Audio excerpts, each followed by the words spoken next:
All right, y'all. Today is the day. It's free agency, and it starts later on. I think it starts at 6 p.m. I'm not gonna get into all of that just yet. Let me say this, man. I thought about doing this video last night, but I wanted to sleep on it a little bit. But I'm gonna go ahead and do it now and get it out to you guys today, so that you can think on it today.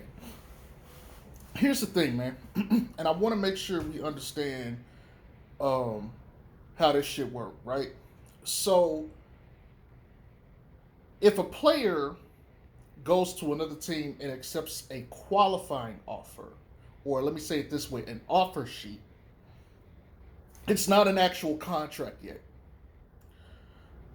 What happens during the matching period is whoever the team is will agree to make a contract in that amount, and they will and basically it's like, look, we're going to match him, so you can't take him. It's not an official deal yet. And here's how this works. Let's just say Lonzo goes Chicago, says, okay, 22 million a year. Pels choose not to match him. What actually happens is now, on the second day, the Pelicans would go bring Lonzo in, sign him to a $22 million contract, and immediately trade him to the Chicago Bulls. So what happens is they have to yank the qualifying offer, give him the money, and then trade him. That is the process every single time. That's why when we say, okay, matching, that's what the matching is. The matching is the opportunity for the team to actually come in and say, we'll keep him or not. If they choose not to, what they're saying is, we're going to take away our qualifying offer. We're going to make him a UFA. We're going to sign him and immediately send him off to that specific team. That's the way that works. Why am I saying this? It's because I want to keep this shit in perspective for you guys. And I've always told you guys to keep in mind that the Pelicans could always sign Lonzo back. Right? Think about this for a moment. There's tons of news right now that Miami is the forefront to get Kyle Lowry. Okay? If Kyle Lowry comes off, CP3 is likely going back to Phoenix. Those are the two top dogs. The next tier is Spencer Dinwiddie, Dennis Schroeder, fringe all-star guys who can probably go get you 19, 20 points a game and maybe get 5 assists, 5 rebounds, yada, yada, yada. Those guys are on the table next. Kemba Walkers, those kind of dudes. They're going to be the next up on the list for the Pelicans. But here's the thing. With a lot of those guys, they come with issues. Spencer Dinwiddie had an ACL tear. We've seen the shit that Dennis Schroeder could do. Kemba Walker's injury prone, and he's an undersized guard. So at some point, you have to do what we call in the business world, I guess, cost-benefit analysis. You have to ask yourself, okay, is it better to deal with this thing here, or is it better to keep what we have? And this is why I've always told you guys, make sure in the back of your head you maintain that there's the idea that they could be keepable. Here's what it's looking like, okay, if I'm going to be real with y'all. When free agency comes, if Chicago does put an offer out there, they have 48 hours to get it done. Now, let me make sure I preface this because I need to add this point too. No contract can officially be signed until August 6th. That's Friday. That's 4 days from now. 4 days from now. So all of this stuff is just verbal agreement. The contracts don't dry on the ink until Friday. That's the first day that this can start. This is the agreement period. This free agency period from here to then is just where people and teams start talking and getting this stuff prepared. So on Friday, it's just ink, ink, ink, ink, ink. Okay? I'm telling you this because here's the thing. Griff does have time in any situation where Chicago puts out 20 or 21 million. Why? Because let's be honest. Griff wants to short ball him, but he realizes at this point he can't. And they got to know that the market is 20, 21, maybe 22 million. So he has to be prepared to match that because he cannot let Lonzo walk for absolutely nothing. He cannot. Which is why he wants to at worst get a sign and trade. So what he's going to aim to do is, even if he hears that there's a deal between Chicago, which there will be, he is going to sit here and have conversations with other teams, and he's going to threaten to match whatever Chicago has. What's going to have to happen is there's going to be chess moves and mental games being played. Rich Paul, Chicago are going to have to deal with David Griff and any other team that says they want Lonzo. So that's Boston. Even though Miami's possibly getting Kyle Lowry, include him, the Clippers, Dallas, whatever team that decides they want Lonzo Ball, there's going to be a mental warfare going on because Griff is always going to be able to say, well, I'll just keep him. I'll just match him. And as the Bulls, you have to sit there and take all threats seriously because guess what? There's a limited amount of time free agency. If you wait too long, you're not going to get a guy that you can fill, in a Bulls uniform in enough time. So you have to make these decisions and you have to be prepared to go, go, go. The Bulls are going to have to renounce a lot of players or make some trades and stuff or extend, what's the word I'm looking for? Extend people's contracts so that they can have enough cap space to be able to pull Alonzo. All this stuff has to be done before they can ever ink that deal in the first place. Which is why that 48-hour grace period is important. Now, here's what I think Lonzo should do. In the event that Kyle Lowry comes off, what Lonzo should do is sign a qualifying offer. Here's why he should sign a qualifying offer. By choosing to sign a qualifying offer, he gets 1 year. One more year in New Orleans. They could possibly trade him before then, but whatever team he's going to go to will have to understand that it's a rental unless they send him where he wants to go. We could say, well, what's changed about that and now? Nothing really. Except, here's the caveat. Griff knows by doing the qualifying offer already, he has the ability to match versus turning him into a UFA, an unrestricted free agent. If Zoe signs the qualifying offer, he automatically becomes an unrestricted free agent at the end of this year, which means Griff has no power, no control after the trade deadline. It's all on Zoe. So, here's the thing. Because this is about chess and not checkers. If Lonzo really wants to get to the place he wants to get to, and Griff is not going to do that, he's better off signing a qualifying offer and just dealing with the pay cut for 1 year just to make sure he can have full reign to go wherever the fuck he want to go. Will Chicago wait? Will another team wait? I don't know.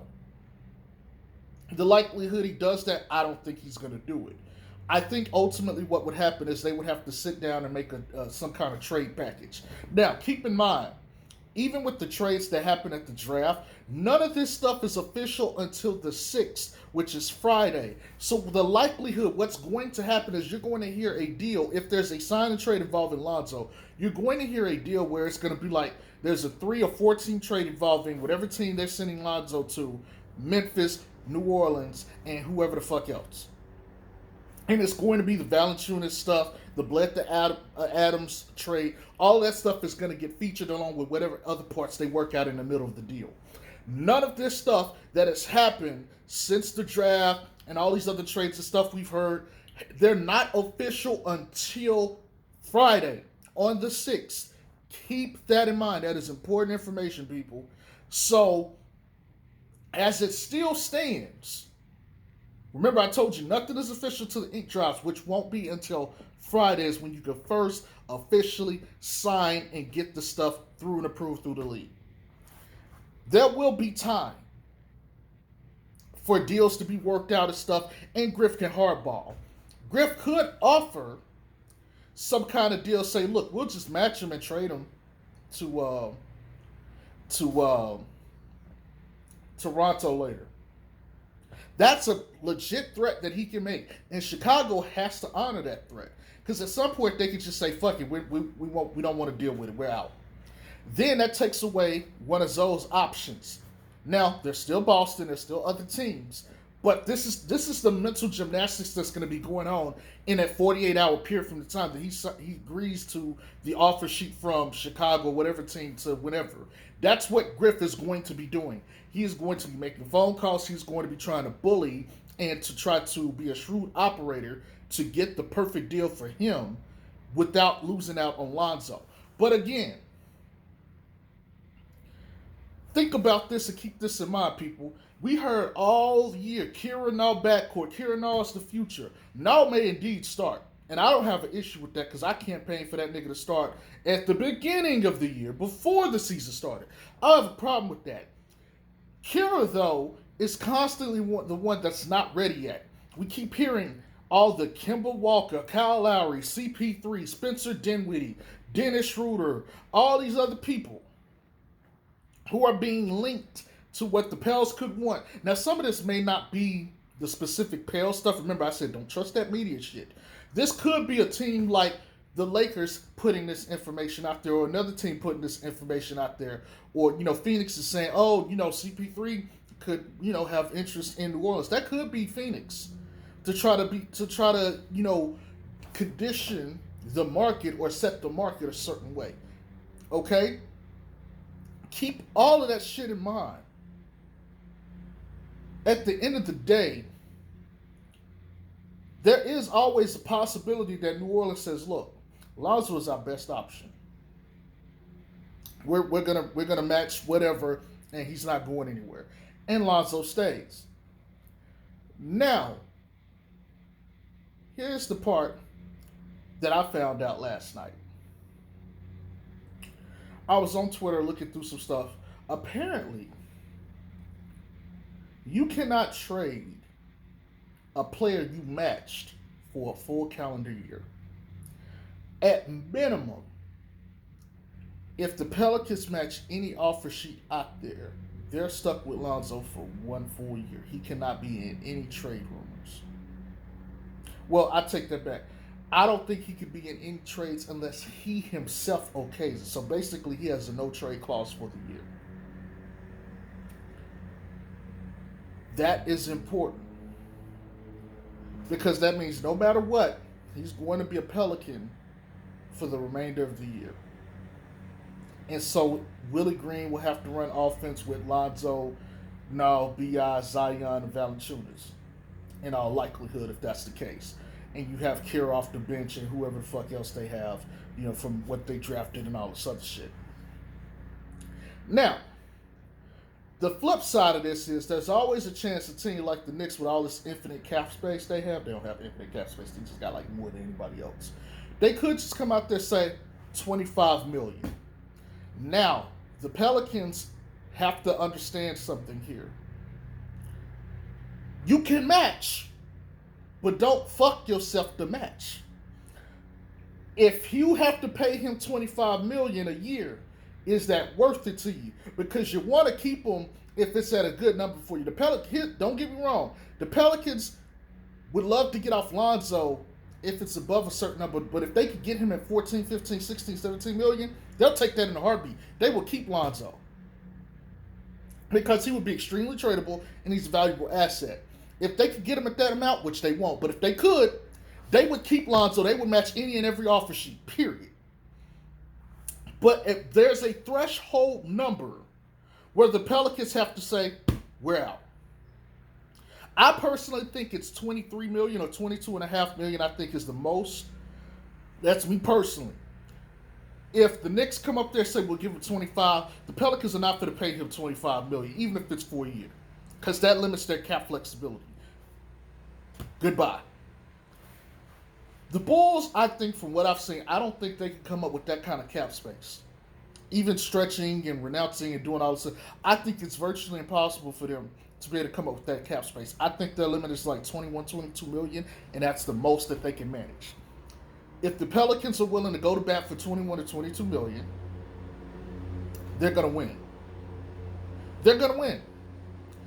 If they cannot, which is like a team like the Knicks. Knicks come in and take them the first day. That's something Lonzo has to also keep in mind. How bad do you want to be out of New Orleans? Yes, take that conversation with Chicago. But if I'm Rich Paul Azo, don't just single focus on Chicago. That makes you weak to yourself. You need to go talk to all the teams and set up something, because you need to have as many offers for him to have to defend against as possible. If Chicago can only go 20 million, 21 million Pelicans match, if you could convince the Knicks for 24, 25 million, they can take you day one. Could the Pelicans match? Yes. But they don't want to have to pay that much to Lonzo. He's not worth it. And most teams in the league will say he's not worth it. But that does not mean that some team won't do it. Griff is counting on that there's not a team in the league that's going to pay him that much, which is why he could comfortably say 20 million, 21 million, I'll match all day. We start getting 22, 23 million. Now, here's what I suggest, or here's what I think should happen. I think there should be a phone conversation to Chicago, and there should be a phone conversation to Minnesota or San Antonio. Here's the deal that needs to go down. Sign and trades around. Lauri signed a trade, and he's going to go to either San Antonio or Minnesota. You take your pick. I don't know. Whichever team, you figure it out. Depending on that team, depends on the player the Pelicans going to get back, because Zoe's going to go to Chicago. If he goes to the Spurs, Pelicans get DeJounte Murray. If Lauri goes to Minnesota, Pelicans get DeAngelo Russell. Now, a lot of people will say DeJounte Murray ain't that shooter. True. But they don't necessarily, quote-unquote, want the shooter. They want a scorer and someone who can defend. He can do all of those. But if you trust Fred Vincent and all this other stuff, well, he can shoot, blah, blah, blah, blah, blah. But, they say, hey, they got the best shooting doctor because they got the one to help Kawhi. Whatever. Okay? If not, DeJounte Murray, who can fit with the Pelicans? DeAngelo Russell fits every need that you want from Lonzo. He can attack, he can play make, and he can shoot. And that would give him a suitable home and a core he can grow with B.I., who knows him and has played with him, Zion, Null, and the rest of them. Matter of fact, I would argue to say getting DeAngelo Russell makes Null expendable. Maybe you could package Null to another team now and get like a Danny Green, Trevor Ariza kind of guy. Okay? To me, this is the most likeliest outcome of them all. Assuming best case scenario, Lauri picks a team, one of those teams, because he was linked to wanting to go to one of those teams. There's another team I can't remember, but I think it might have been Dallas. But those are the two teams I remember for sure, and those are the two teams that have the two best point guards available that the Pelicans could take and use. By doing so, every team benefits. Lauri gets to go where he wants to go and he gets paid. Chicago gets Zoe. And they get their point guard in New Orleans of the future. Everybody wins. If you want to include make it the Memphis deal and everything and make it just a 4-team trade, that works too.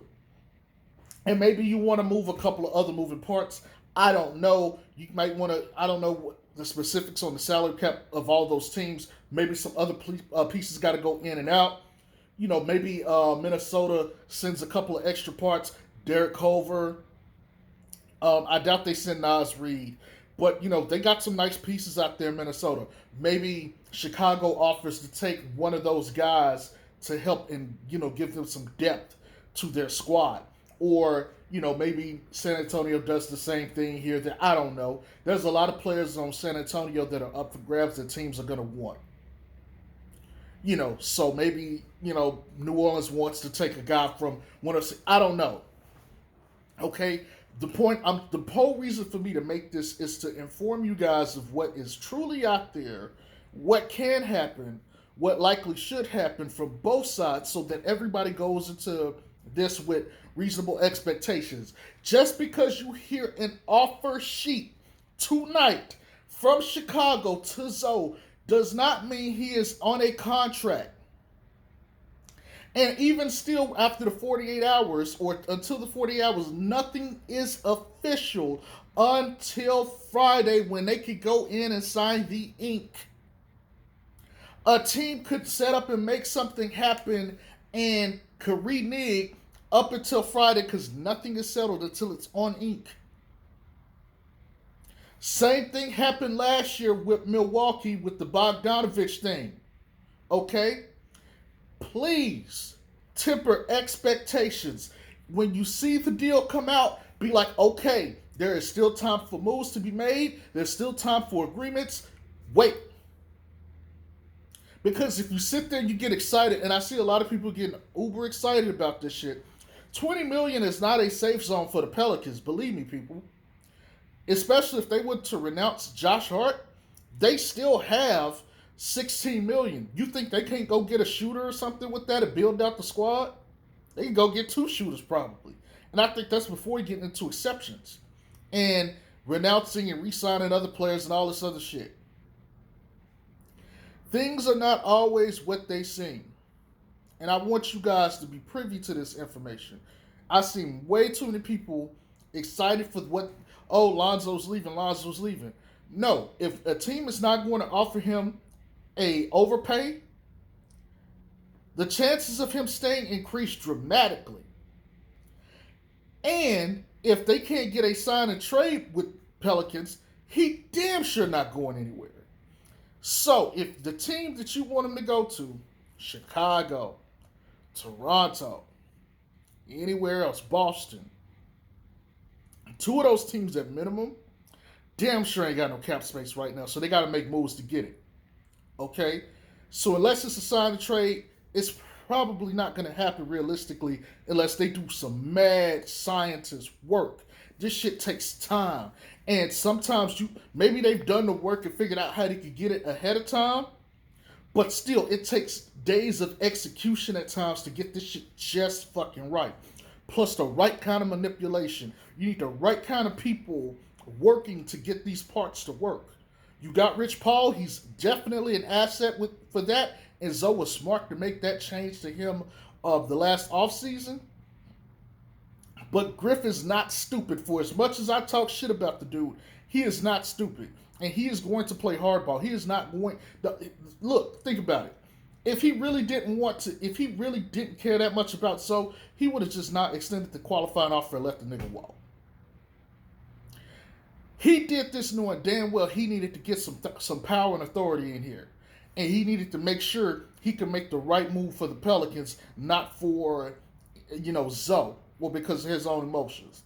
So I got to give him credit because he's smart enough to know, look, Zoe is an asset, period. Even if I don't think he's the long-term answer here to this team, he's an asset. Oh, by the way, Zoe could sign a qualifying offer, like I said. Well, let me not say sign a qualifying offer, even though that's true.